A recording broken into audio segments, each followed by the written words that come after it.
we are going to be setting up a 40-gallon breeder tank for a bearded dragon. This is going to work well for anybody who's just getting into bearded dragons and just wants to keep them, no, I'm not even going to say simple because I don't keep things simple.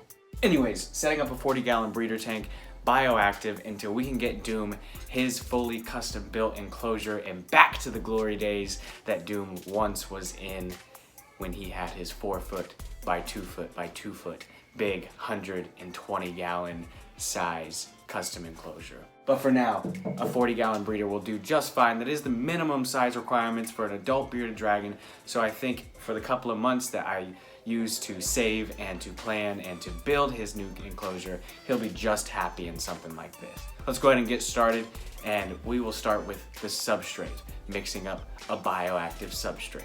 When mixing together a BioActive substrate, there's a couple of things that you want to keep in mind: the drainage, and you want to make sure that there is air pockets. You also want to make sure that there's biodegradables for the cleanup crew to munch on, and as well to just keep refreshing the dirt that you're going to put in there. Speaking of dirt, you'll want to put in some topsoil or some sort of organic dirt, not biodegradable, so not like peat moss or cocoa fiber. You can have those things, but you need real dirt in the cage as well. The first thing that we're gonna add in is this big bag of peat moss. Not the whole bag, but a good amount of it.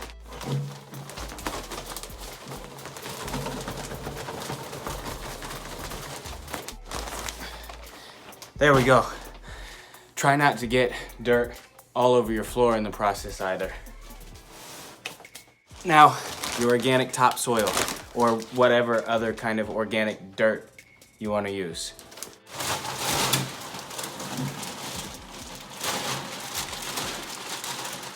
Then I'm gonna add some of this Spanish moss. This Spanish moss will help create air pockets. It's also not really a moss. It is more of a bromeliad from the bromeliad family, which are like air plants.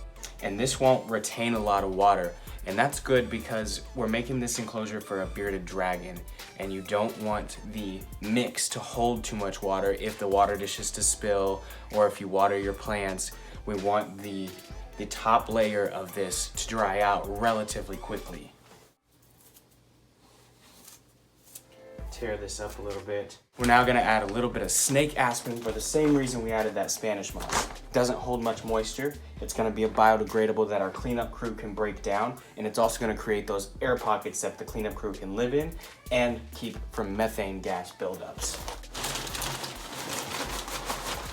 Now that we have all of the aspen bedding in there, we're gonna add some raffia leaves. Raffia leaves are native to Madagascar, and you might have seen me use it in the Chameleon cage from last episode.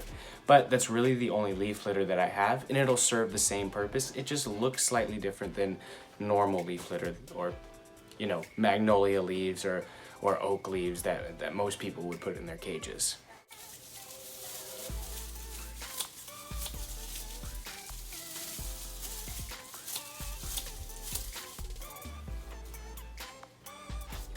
Great, now after your leaf litter is all said and done, grab a little bit of sand and pour that in here as well for the drainage aspect of the cage. Again, since this is a more arid biome that we're creating, you don't need an actual drainage layer because not much water is going to be coming in here that a drainage layer would be necessary. But you do want your dirt to at least be able to pass water through it easily, just in case something does happen where plants get overwatered or a water dish were to spill or something like that. And the last aspect to the cage, I have a few desert stones left, and I'm just gonna add those in there. Again, just a little bit different texture, some more air pockets will be created, and it'll change the color of the substrate just a tad bit. Man, that shit is dusty. That right there is a nice, evenly mixed BioActive substrate. We'll be adding some springtails in here later this week. They won't be going in right away because I just got the culture about 3 or 4 days ago, and I really want to let that culture start booming before we deplete the resources from it. Next thing is to add some big old rocks for him. And this will help him create a basking spot. We want to have a warm side that has a basking spot between 90 and 100 degrees, and then a cool side that can get anywhere down into the high 70s, but preferably around the mid-80s. And this rock is just so big.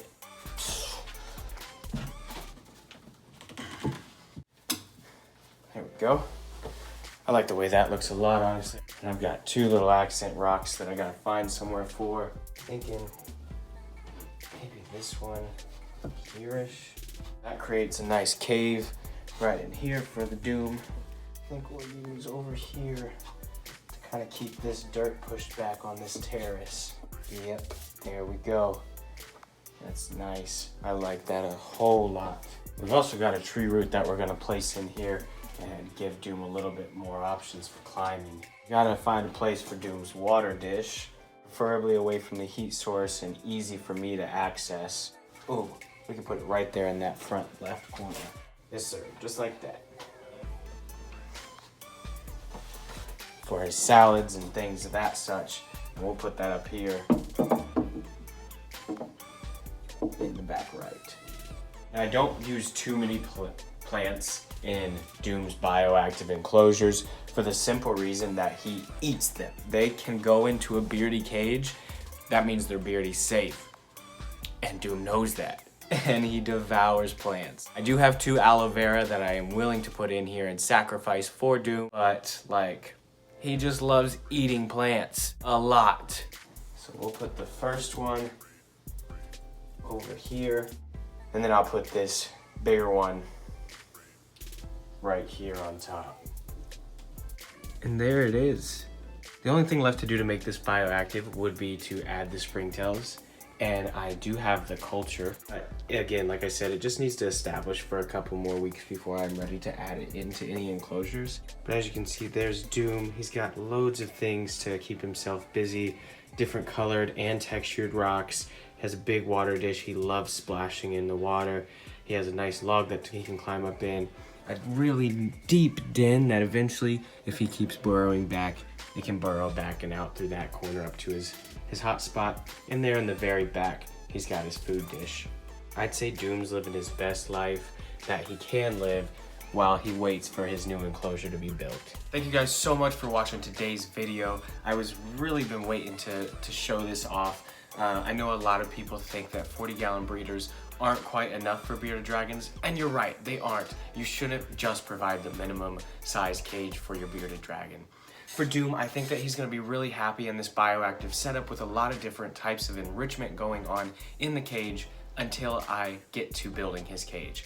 I've already got it planned out. It's going to be relatively the same size as the Chameleon cage that I just finished building. Doom does like to dig as well as he likes to climb a lot, so I think a taller cage for him will be better. Just experience having the 4 foot by 2 foot by 2 foot. He used a lot more of his vertical climbing ledges than he did ever running around the cage. And if you liked today's video, please make sure to like it because you know I need those kind of things. And see you guys next time.